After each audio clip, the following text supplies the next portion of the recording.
everybody prepared and ready? Great.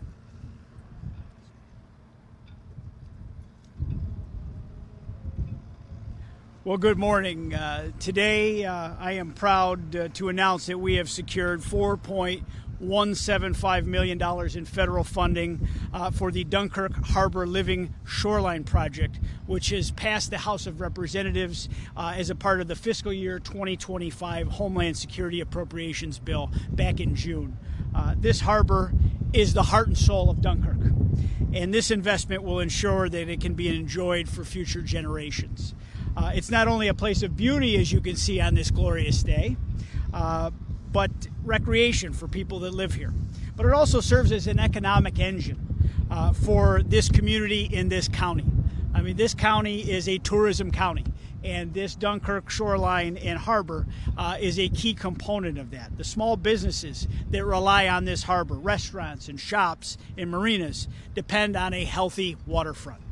Every summer, tourists come to Dunkirk to enjoy Lake Erie, and every dollar spent with our local businesses boosts our economy, providing jobs and supporting the livelihoods of families right here. But as we all know, Dunkirk is no stranger to extreme weather, and this is one tough lake. Lake Erie is beautiful, but it's very fierce. We've seen how powerful storms can send 30-foot waves against our shoreline, and over time, that degrades our infrastructure that keeps the harbor safe. And that's why this funding is so critically important. It will be used to design and construct offshore breakwaters, which will create what is called a living shoreline. This approach, which has been successfully used in areas on the East Coast, will protect the harbor by using natural elements like sand and rocks and plants to restore the shoreline. It will work the current breakwalls, which are the first line of defense, while the living shoreline stabilizes the harbor over the long term. The decision to invest in this harbor's infrastructure was a simple, easy one. When it came time for my office to consider community projects in the funding requests that come through, which there were many that came into my office from across the 7 counties of New York's 23rd Congressional District, I met with local officials across the district to find projects that would improve quality of life while also making long-term impact and investments for the local economy and future growth. Dunkirk Harbor has always been a top priority from that perspective.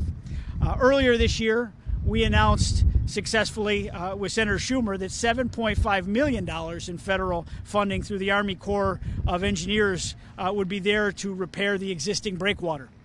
That investment is one piece of the puzzle to ensure that this harbor is resilient in the face of harsh weather and can stand the test of time.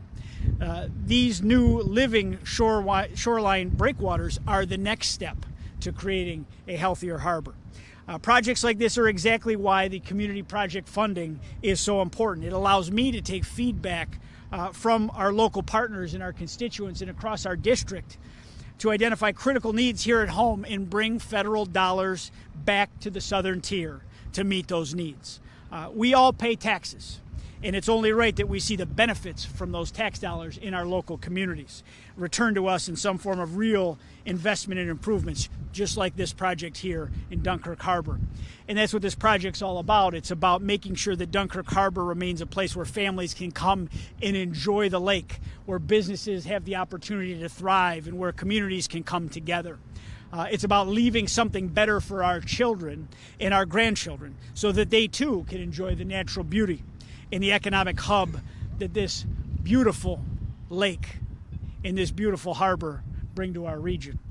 I'd also like to take a moment to acknowledge the many people that have worked hard to make this request a reality, and it's taken a lot of effort from local leaders, engineers, environmental experts, and many others to get to this point. I want to thank, joining me here today is our Chautauqua County Executive P.J. Wendel, as well as Dunkirk Mayor Kate Wdowiasz.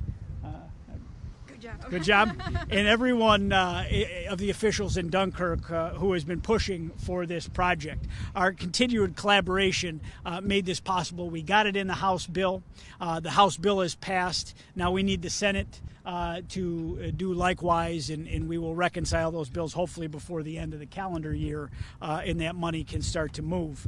I'm very proud to represent Chautauqua County. It's a place of my birth. It's where I grew up in Dunkirk. I've spent many hours and days and weeks here over my childhood, and to represent it in the halls of Congress, it certainly is very fulfilling, and I'm proud to have an opportunity to bring this federal investment back to Dunkirk Harbor, a place that will be enjoyed by so many of our constituents and the taxpayers of this region, but hopefully provides a jewel for the rest of the country to fall in love with Chautauqua County as well. So at this point, I'd like to ask our County Executive, P.J. Wendel, to offer some remarks. Thank you, sir. Well, thank you, Congressman, and you know, I can't say enough, and our thanks to Congressman Langworthy. I refer as Nick, not to disrespect the title, but we're on speed dial. If there's any questions, any concerns, we pick up the phone and we make those immediate contacts. And his investment is crucial for not only the long-term effects of Chautauqua County, but the economic effects of Chautauqua County. When Nick came into office, he immediately got to work and secured money for Barcelona, and then continues that work in getting funding for Dunkirk Harbor. People don't realize the power, as the congressman said, the ferocity of this lake. You know, in 2022, we had the seiches that came in. Water dropped 2 feet in Toledo, but raised over 12 feet here in the Dunkirk area, and we're the last stop. This is where it comes and bashes our infrastructure, bashes our boats. So what we're looking to do with this investment is to put those offshore breakwaters, preventing the sedimentation and waves and the destruction from hitting this area. A few weeks ago, we were out on Lake Erie on a commercial venture with a VIP fishing tour. There's a lot of fishing charters right here behind me that are ready to get out, and that protection of this harbor is ensuring them that their investment will be protected in the long haul, and also create new environments for fish habitats and fish growth. We were excited 2 years ago that the Walleye World Championships were held here, right here at Dunkirk, on this very pier.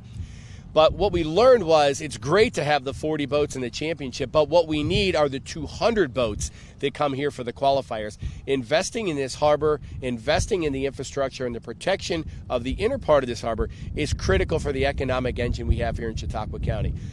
We go down every year and meet with the congressman and list our needs, especially for Lake Erie. I'd like to thank our lobbyist, Steve Dye, my team that works with me, Mark Geis, Dave McCoy, Pierre Chagnon. But we have the best representative, not because he's standing here, but he knows this fully. My thanks and my gratitude for all he does. So on behalf of myself and the residents of not only the Dunkirk area, but all of Chautauqua County, I thank the congressman for his tireless work, his constant effort, and also the constant success by bringing dollars back here to Dunkirk. So thank you so much for all of us in Chautauqua County, and please keep doing what you're doing. Thank you very much, County Executive. And now we'd like to welcome to the podium Mayor Kate Wdowiasz. Thank you, Congressman. I'd just like to take this opportunity to thank the Congressman for his tireless efforts and energies in protecting our waterfront.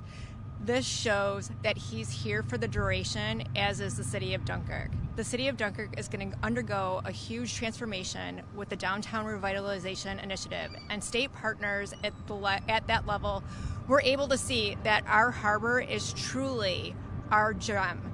So we appreciate the Congressman's work and effort and energy in protecting our critical infrastructure and the gem that we are developing as part of our waterfront.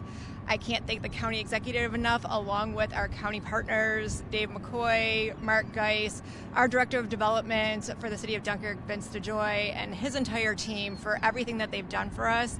And again, these dollars wouldn't be possible without representatives like Congressman Langworthy here. So thank you again, and we truly appreciate it. Thank you, Mayor. Thank you.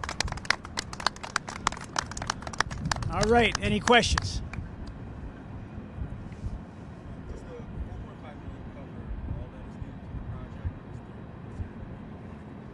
What was the total price tag? Total price tag would be probably over $10 million.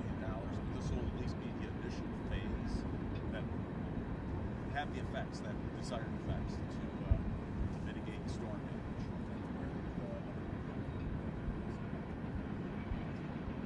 We're looking for other sources, additional sources. You know, it's very rare that any one level of government, takes care of the entirety of a project. Sometimes there's a local match, the state comes to the table with some funding, but this is the first phase of this project. We'll get the ball rolling, and hopefully we can, get additional success in the future.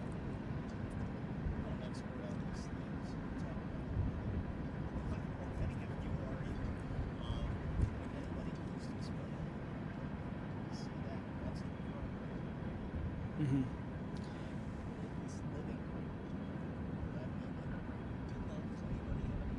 Do we have any of your subject matter experts here? Vince has. Vince, come on up. Glad to. Thanks for the questions. Excellent questions. But there'll be structures that will be built. Sure. I'm Vince DeJoy. I'm the Director of Planning and Development for the City of Dunkirk, and worked with the county and some of our consultants and engineers to devise some plans for this. And what we're looking is to protect Lakefront Boulevard, because what happens is when these nor'easters come and these SAISH events, we can get up to 30-foot waves that come and could crash over the seawall, and we have our most critical infrastructure that is buried underneath that. And if that was gone and taken out in one of these very violent storms, 100-year storms that seem to be coming every 3, 4, 5 years, it would be devastating for the city. It would be an ecological nightmare, not including the economic nightmare. So there'll be structures that will be built along there and in the harbor here. And these are living type, as you described it. I think it's kind of your plant life.